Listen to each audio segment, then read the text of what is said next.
ओह, यहाँ बहुत ठंड है, अंजलि ने अपनी सहेलियों के साथ सनराइज होटल से बाहर निकलते हुए कहा। चारों तरफ कोहरा था, तापमान करीब 1 डिग्री सेल्सियस था, जिससे वह ठंड से कांप रही थी। बोलते समय उसके मुंह से सफेद कोहरा निकल रहा था। हाँ, बहुत ठंड है, रुचिका ने कांपते हुए कहा। मुझे लगता है कि हमें आज यहीं रुकना चाहिए। मौसम अच्छा नहीं लग रहा है। ऐसे मौसम में सड़क पर यात्रा करना जोखिम भरा है, निर्मला ने कहा। हम यहाँ नहीं रुक सकते। होटल मैनेजर कह रहा था कि उनके होटल में सभी कमरे भरे हुए हैं, रुचिका ने कहा। हम कोई और होटल ढूंढ सकते हैं, निर्मला ने सुझाव दिया। चिंता मत करो दोस्तों, हम ठीक रहेंगे, हम धीरे धीरे चलेंगे, अंजलि ने कहा। वे एक बहुराष्ट्रीय कंपनी में मध्य प्रबंधन स्तर पर एक साथ काम कर रहे थे। अंजलि 32 साल की थी, निर्मला 34 साल की थी। रंग थोड़ा सांवला था, लेकिन उसकी शारीरिक बनावट आकर्षक थी। वे नताशा की शादी में शामिल होने सहारनपुर आए थे, जो उन्हीं के साथ उसी कंपनी में काम करती थी। कोई और होता तो वे दिल्ली से इतनी दूर नहीं आते, लेकिन नताशा उनसे एक स्तर सीनियर थी। वे उसकी शादी कैसे छोड़ सकते थे? निकट भविष्य में वह उनकी तत्काल बॉस बन सकती थी। कल रात शादी समारोह में शामिल होने के बाद वे घर लौट रहे थे, लेकिन कोहरा उनके लिए बाधा बन रहा था। अंजलि, तुम एक बार कह रही थी कि तुम्हारे पापा का मसूरी में एक बंगला है, आज हम वहां रुक सकते हैं। बहुत मजा आएगा। अगर किस्मत अच्छी रही तो शायद वहां बर्फबारी भी हो सकती है, निर्मला ने कहा। बहुत बढ़िया विचार है निर्मला। हम अभी देहरादून में हैं। वहां पहुंचने में 1 घंटे से ज्यादा समय नहीं लगेगा। अभी दोपहर के 1 बजे हैं। हम 2 बजे तक वहां पहुंच सकते हैं, रुचिका ने कहा। अंजलि के पिता एक वरिष्ठ सरकारी अधिकारी थे। उन्होंने 25 साल पहले मसूरी में एक बंगला बनवाया था, जब वे वहां तैनात थे। इसमें ग्राउंड फ्लोर पर 4 बेडरूम थे, साथ ही एक लिविंग रूम, एक किचन और एक सर्वेंट रूम भी था। पहली मंजिल पर भी 2 बेडरूम और एक लिविंग रूम था। उनके लिए वहां रहना एकदम सही रहेगा, लेकिन अंजलि वहां जाने के पक्ष में नहीं थी। वो वहां होगा, मैं उसका सामना नहीं करना चाहती। क्या हुआ अंजलि? तुम नहीं चाहती कि हम वहां जाएं? निर्मला ने कहा। नहीं, ऐसी बात नहीं है। मसूरी की सड़क घुमावदार है, जिसमें बार बार मोड़ आते हैं। मुझे नहीं लगता कि हम बिना किसी पेशेवर ड्राइवर के वहां पहुंच सकते हैं, अंजलि ने कहा। वे यात्रा को रोमांचक बनाने के लिए अंजलि की होंडा सिटी में दिल्ली से अकेले आए थे। अगर उनके साथ कोई ड्राइवर होता तो वे खुलकर बात नहीं कर पाते। यह एक अच्छा निर्णय साबित हुआ। उन्होंने कार में जो चाहा, बातें की और खूब आनंद लिया। और चूंकि वे सभी ड्राइविंग जानते थे, इसलिए किसी को भी लंबे समय तक पहिया संभालने का बोझ महसूस नहीं हुआ। यह कोई समस्या नहीं है। मैंने पहले भी पहाड़ी इलाकों में गाड़ी चलाई है, निर्मला ने कहा। धिक्कार है, मुझे कोई और बहाना बनाना चाहिए था, अंजलि ने सोचा। अंजलि, अपने पिताजी से पूछो कि क्या यह उपलब्ध है, रुचिका ने कहा। अंजलि को पता था कि यह उपलब्ध है, लेकिन जब उसके पिता ने फोन उठाया तो निर्मला ने उसे उसके हाथ से छीन लिया और बात करना शुरू कर दिया। नमस्ते अंकल, आप कैसे हैं? निर्मला यहाँ है, निर्मला ने कहा। वह अंजलि के पिता को अच्छी तरह जानती थी, इसलिए वही ये स्वतंत्रता ले रही थी। मुझे उनसे बात करने दो, निर्मला, अंजलि ने कहा। निर्मला ने एक न सुनी और अंजलि के पिता से बात करती रही। अंकल, यहाँ मौसम बहुत खराब है। हम सोच रहे थे कि क्या हम आज मसूरी में आपके बंगले पर रुक सकते हैं। धन्यवाद अंकल, अंजलि से बात करो। अंजलि ने सिर हिलाया और निर्मला से फोन छीन लिया। Good afternoon dad. Good afternoon बेटा। बंगला पहले से ही आप लोगों के लिए तैयार है। मेरा दोस्त 5 दिन पहले वहां रुका था। मैं अभी एक जरूरी मीटिंग में हूँ। नंदू को फोन करो, वह तुम्हारे लिए कमरे तैयार रखेगा, उसके पिता ने कहा और फोन काट दिया। नंदू बंगले का रखवाला था। वह लगभग 25 साल का था, दिखने और डील डॉल के मामले में बिल्कुल साधारण नौकर टाइप का, जो कि वह था ही। अंजलि के पिता ने उसे 7 साल पहले काम पर रखा था और वह अभी भी बंगले पर काम कर रहा था। यही कारण था कि वह उस जगह पर जाने से बचना चाहती थी। मैं उस भयानक रात के बाद से बंगले पर नहीं गई, अंजलि ने सोचा और काम उठी, अपने विचारों को उस रात से दूर रखते हुए। मैं इसके बारे में सोचना नहीं चाहती। अंजलि ने गहरी सांस ली और निर्मला की ओर देखा। तुमने मेरा फोन क्यों छीन लिया, निर्मला? अंजलि ने कहा। निर्मला मुस्कुराई। मुझे लगा कि तुम हमें इस खराब मौसम में वापस दिल्ली ले जाना चाहती हो, इसलिए मैंने इस मामले को अपने हाथ में ले लिया। चलो कार में बैठो और मसूरी के लिए निकलो। उद्धरण चिन्ह। निराश होकर अंजलि ने अपना सिर हिलाया। वे मसूरी के लिए चल पड़े। निर्मला ड्राइवर की सीट पर थी, रुचिका पैसेंजर की सीट पर और अंजलि पीछे बैठी हुई खिड़की से बाहर घबराई हुई देख रही थी। वो वहां होगा, मैं उसका सामना कैसे करूंगी? नताशा का पति उससे छोटा था, रुचिका ने कहा। हाँ, लेकिन 36 की उम्र में ही ऐसा दूल्हा मिलता है। उसे हमारी तरह बहुत पहले ही शादी कर लेनी चाहिए थी, निर्मला ने कहा। मुझे उम्मीद है कि वह उसे अच्छी तरह से खो देगा, रुचिका ने कहा और वे दोनों हंसने लगी। हाँ, अगर उसने ऐसा किया तो उसकी लंबाई कोई मायने नहीं रखेगी। उद्धरण चिन्ह। निर्मला ने कहा, अभी भी खुशी से खिलखिला रही थी। रुचिका ने अपना कंधा पलटा और अंजलि को देखा। तुम्हें क्या हुआ? तुम तनाव में लग रही हो। हालांकि रुचिका और निर्मला अंजलि की अच्छी सहेलियां थीं, लेकिन वह उनसे कुछ भी साझा नहीं करना चाहती थी। इसके अलावा जो बात उसे परेशान कर रही थी वह साझा करने के लिए बहुत ही भद्दी थी। कुछ नहीं, मुझे पहाड़ों से गुजरते समय डर लगता है। हम अभी भी मैदानी इलाकों में हैं। हम अभी पहाड़ियों पर नहीं पहुंचे हैं, निर्मला ने हंसते हुए कहा। हम जल्द ही पहाड़ियों को पार कर लेंगे, अंजलि ने कहा। निर्मला हंसी। बढ़िया, तो तुम पहले से ही चिंता कर रहे हो। हाँ, तुम ऐसा कह सकते हो, अंजलि ने हंसने की कोशिश करते हुए कहा। मैं उससे बात नहीं करूंगी। मैं निर्मला और रुचिका से उसे आदेश देने के लिए कहूंगी, अंजलि ने सोचा। जैसे ही उसने अगली सांस ली, उसका मन अतीत में बहने लगा। कुछ ही समय में वह अपने जीवन की बदसूरत घटना को फिर से जी रही थी। भयावह घटना। ये घटना 5 साल पहले की है, जब अंजलि अपने पति विजय के साथ बंगले में रह रही थी। जून का महीना था। उस समय दिल्ली भीषण गर्मी से तप रही थी। अपने बेटे आर्यन को, जो उस समय 8 साल का था, उसके दादा दादी के पास छोड़कर वे चिलचिलाती धूप से राहत पाने के लिए मसूरी आए थे। एक तरह से यह उनका दूसरा हनीमून था, कम से कम उसे तो ऐसा ही लगा। विजय भी उससे सहमत था, लेकिन उसने ऐसा करने की बहुत कम कोशिश की। वह ज़्यादातर समय अपने लैपटॉप और फ़ोन पर व्यस्त रहता था। उसे भी अपने ऑफिस से कॉल और मैसेज आते थे, लेकिन वह उन पर ज़्यादा ध्यान नहीं देती थी। वह दिन में सिर्फ एक बार अपना फ़ोन और लैपटॉप चेक करती थी, मैसेज और ईमेल देखती थी और अगर कोई ज़रूरी काम होता था तो उसे पूरा कर लेती थी। लेकिन विजय तो बस अपने गैजेट्स के साथ दिन रात बिताता था।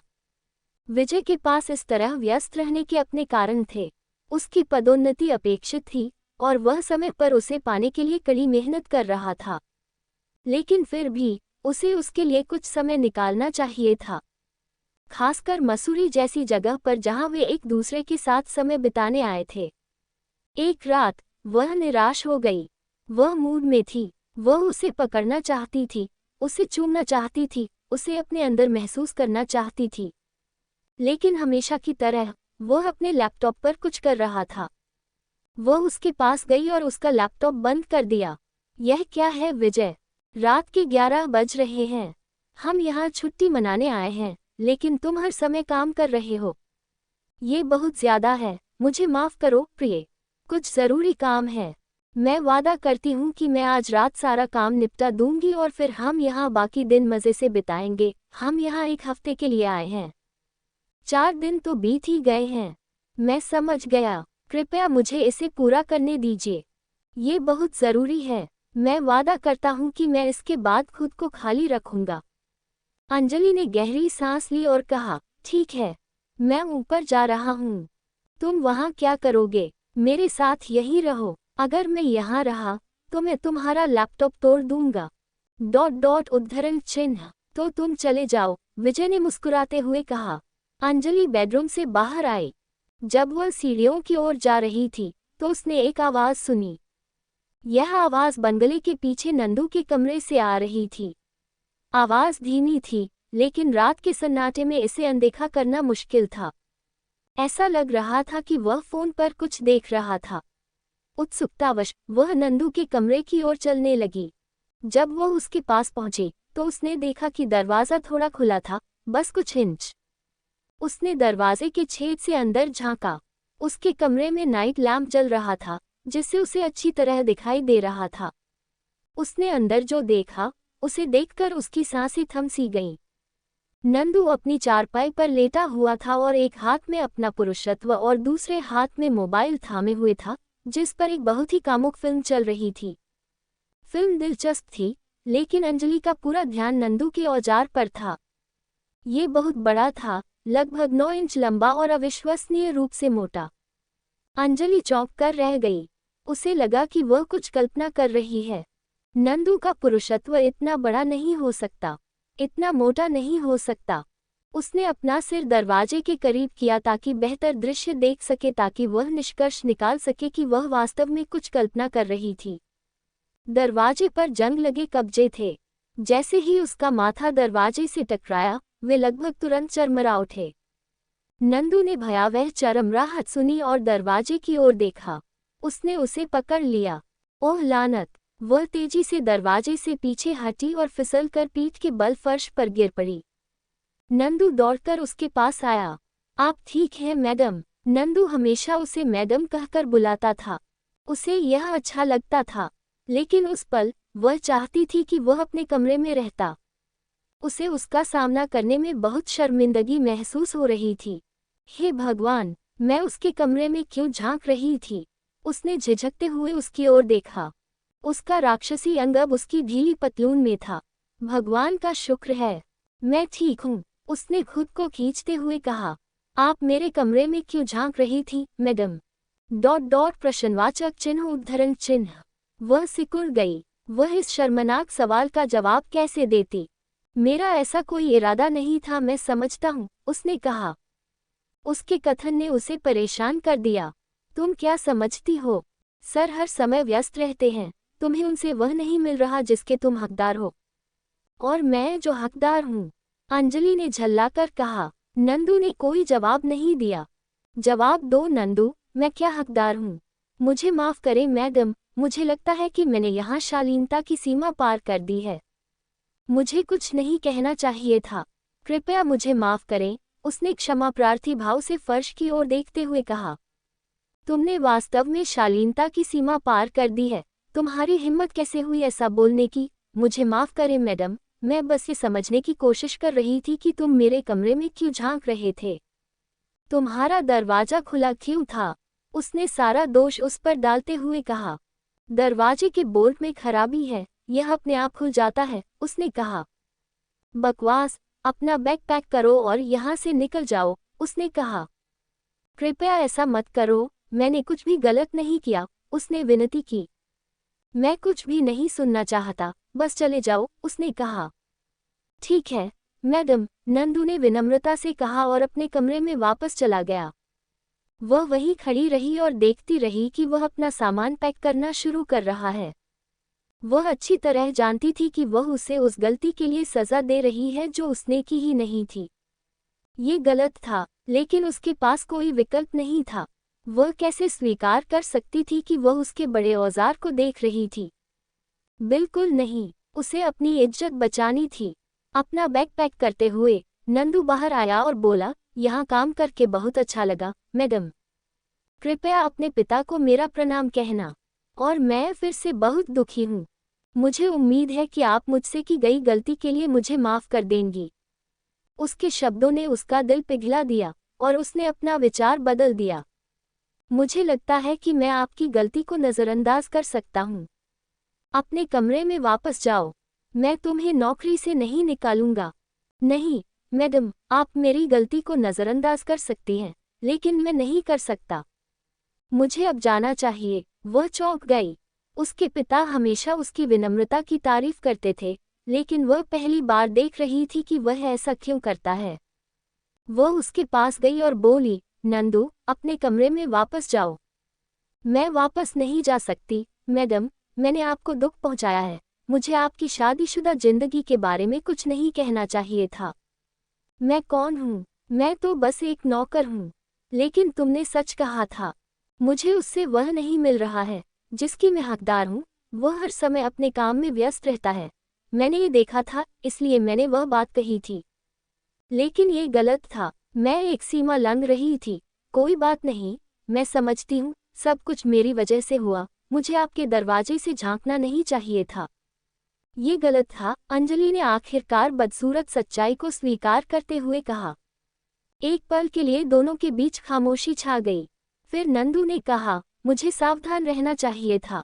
मुझे वह वीडियो शुरू करने से पहले दरवाजा चेक करना चाहिए था। हाँ, ये निश्चित रूप से तुम्हारी गलती है, अंजलि ने कहा। तुम्हारी गलती की वजह से मैंने वो देखा जो मुझे नहीं देखना चाहिए था। उद्धरण चिन्ह। हाँ मैडम, तुम्हें वो फिल्म नहीं देखनी चाहिए थी। वो तुम्हारे लिए नहीं है, उसने कहा। मैं फिल्म की बात नहीं कर रहा हूँ। उद्धरण चिन्ह। अंजलि ने अचानक कहा और तुरंत पछताया। धिक्कार है। तुम्हारा मतलब है कि तुमने मेरी। नंदू ने वाक्य पूरा करने में झिझकते हुए कहा। उस पल अंजलि को लगा कि वो उत्तेजित हो रही है। उसके निप्पल खड़े हो गए थे। उसका औजार गीला हो रहा था। इससे वह चौंक गई। नंदू नौकर था। वह उसके कारण कैसे उत्तेजित हो सकती थी? नंदू, मुझे लगता है कि हमें अब ये चर्चा बंद कर देनी चाहिए। उद्धरण चिन्ह। मुझे माफ करें मैडम, कृपया मेरे प्रश्न का उत्तर दें। मैं जानना चाहता हूँ, नंदू ने कहा। अंजलि ने देखा कि ये दुष्ट चर्चा उसे भी उत्तेजित कर रही थी। उसका पुरुषत्व अब उसके पायजामे में तंबू बना रहा था। अंजलि ने हाँफते हुए कहा, हाँ, मैंने देखा। फिर से उनके बीच चुप्पी छा गई, जो पहले की तुलना में अधिक असहज थी। अंजलि महसूस कर सकती थी कि नंदू के मन में कुछ है, लेकिन वह इसे कहने में झिझक रहा था। अपने कमरे में वापस जाओ, नंदू, अंजलि ने कहा। क्या मैं एक प्रश्न पूछ सकती हूँ, मैडम? अंजलि पूरे 1 मिनट तक फर्श को देखती रही, ये सोचते हुए कि उसके साथ दुष्चर्चा जारी रखनी है या नहीं। अंत में कुछ ने उसके होश उड़ा दिए और उसने कहा, हाँ। उद्धरण चिन्ह। कैसा लगा? उसके सवाल ने उसे और भी उत्तेजित कर दिया और वह चौंक उठी। बड़ा, उसने सहजता से कहा, शर्माते हुए। नंदू ने उत्साहित सांस ली और कहा, क्या तुम इसे फिर से देखना चाहती हो? हाँ या ना कहने के बजाय अंजलि ने उस कमरे की ओर देखा जिसमें उसका पति लैपटॉप पर काम कर रहा था। नंदू उसकी दुविधा समझ गया। तुम मेरे कमरे में आ सकती हो, उसने कहा, पलटा और अपने बैग के साथ अपने कमरे में वापस चला गया। अंजलि वहीं खड़ी रही, उसका मन 2 भागों में बटा हुआ था। एक मन नंदू के कमरे में जाने के पक्ष में था और दूसरा इसके खिलाफ, बहस करते हुए कि वह उसके कमरे में जाकर उसका अन्न कैसे देख सकती है। वह तो बस एक नौकर था, लेकिन वह उत्तेजित हो चुकी थी और उसके दिल में उसके बड़े राक्षस को फिर से देखने की लालसा थी। इन दोनों शक्तियों ने उसके होश उड़ा दिए और वह उसके पीछे पीछे उसके कमरे में चली गई। अपना बैग फर्श पर गिराते हुए नंदू खाट के पास खड़ा था। क्या मैं दरवाज़ा बंद कर दूं? उसने कहा। नहीं, इसे खुला रहने दो, उसने कहा। उसकी आवाज़ कांप रही थी। उसे अभी भी यकीन नहीं हो रहा था कि वह नंदू के कमरे में उसका अंग देखने आई थी। पूरा प्रकरण एक सपने जैसा लग रहा था। नंदू ने सिर हिलाया और धीरे से अपनी पतलून की जिप खोली। फिर उसने उसे घुटनों तक नीचे किया, जिससे उसका विशाल अंग सामने आ गया। अंजलि चौंक कर रह गई। उसका औजार अब और भी बड़ा लग रहा था। वह उससे अपनी आंखें नहीं हटा पा रही थी। ये बहुत बड़ा है, उसने कहा। नंदू ने ये टिप्पणी सुनकर मुस्कुरा दिया। तुम 19 साल के हो, है न? उसने कहा, अपनी आंखें उसके अंग से हटाते हुए। हाँ, क्यों नहीं, मेरा मतलब है कि तुम मेरे पति से छोटे हो और तुम्हारा अंग उससे बड़ा है। अजीब लगता है, इसमें कुछ भी अजीब नहीं है, मैडम, नंदू ने कहा। उसने उसके अंग को देखा और अपनी टांगों के बीच ताज़ी नमी महसूस करते हुए हाँफने लगी। नंदू उसके करीब गया और बोला, तुम चाहो तो इसे छू सकती हो, उसने निगल लिया। वह उसके बड़े औजार को छूना चाहती थी, उसे अपने हाथ में महसूस करना चाहती थी, लेकिन वह झिझक रही थी।